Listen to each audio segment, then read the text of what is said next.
रामायण का है। दोनों से वर और वधू दोनों तरफ से मुहूर्त निकाले गए। अब बोलो, इतने व्यापक है। निम्न तो जैनियों के साथ थोड़ा सा व्यापकता रखते हैं, लेकिन राम की कथा तो सारे सारे विश्व में फैली हुई है। वहां पर भी यही हुआ। यदि सीता के साथ उनका हुआ संबंध हुआ तो आप लोगों को याद है, ज्ञात है, सुना है, पढ़ा है, सब कुछ किया। आंखों में पानी आए बिना नहीं रहेगा।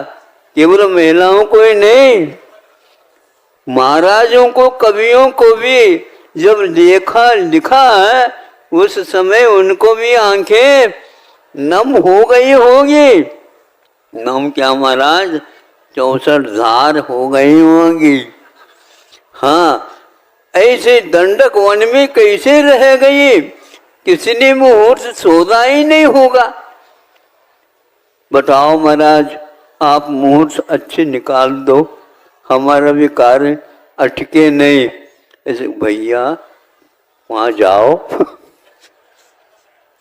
वो लोग जानने वाले हैं और वहां पर ठीक नहीं निकल पा रहा है, इसलिए मुहूर्त के नहीं देखना चाहिए। इसके मैं पक्ष नहीं कर रहा हूं, लेकिन जो होता है वह कर्म की रेखा के समान ही होता है।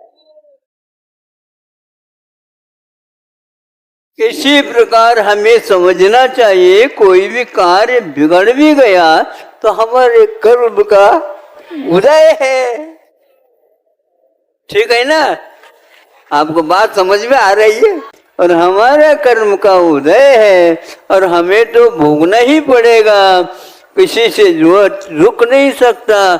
अरे महापुरुषों को जब वह नहीं छोड़ता है, फिर हम कौन से वन की मूली है बताओ?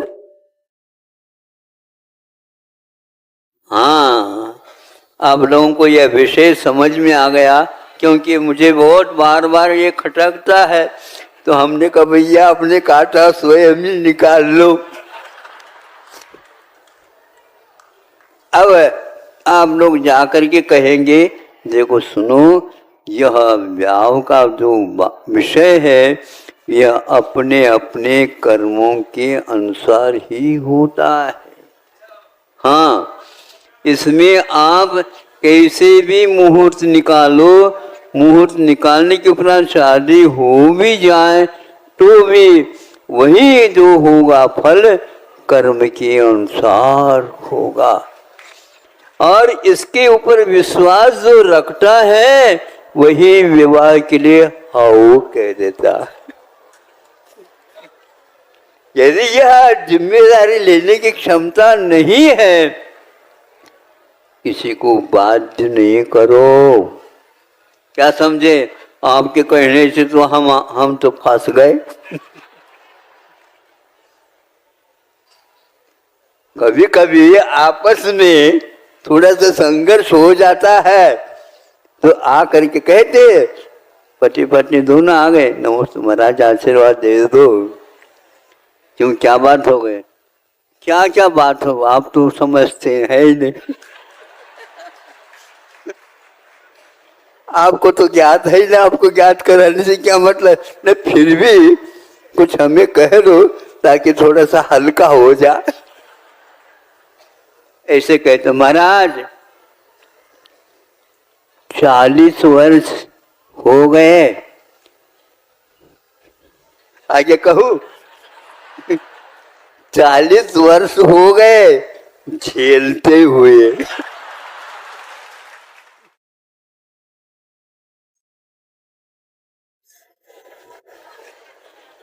झेलते का अर्थ क्या होता है महाराज? आपको हम क्या कहें, अब किसी को कहियो नहीं।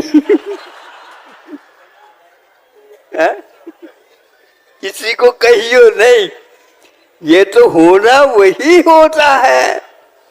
जितना हुआ है अच्छा हुआ, कर्म के अनुसार हुआ, आगे भी ऐसा ही होगा।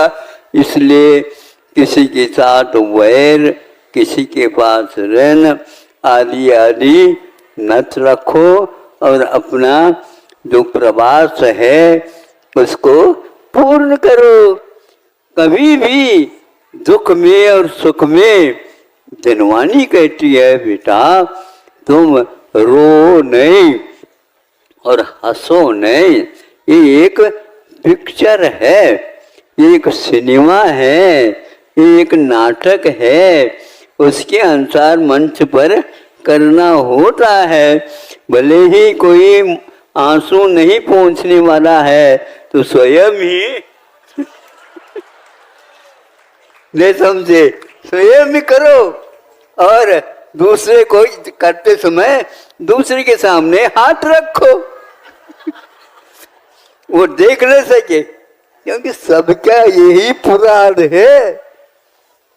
इस प्रकार अपने कर्मों को भोगने के लिए यहाँ पर आए हैं तो अपना धर्म का भी अनुपालन करो और याद रखो बड़े बड़े महापुरुष कदम उठाए तो वह कभी पीछे नहीं लेते हैं, उन्हीं के वंशज हो आप। इसलिए ये परंपरा, वंश परंपरा से जो काम हो रहा है ये बहुत सौभाग्य से हो रहा है। 4 पुरुषार्थों का विवेचन आप लोगों के लिए किया गया है, उसके अनुसार चलोगे निश्चित रूप से भविष्य भी सुंदर ही रहेगा, उज्जवल रहेगा। और किसी से कुछ मांगो नहीं, प्रभु से यदि मांग सकते हो तो हम और कुछ नहीं चाहते हैं, केवल आपका समागम हमें आगे भी मिलता रहे। अहिंसा परमो धर्म की।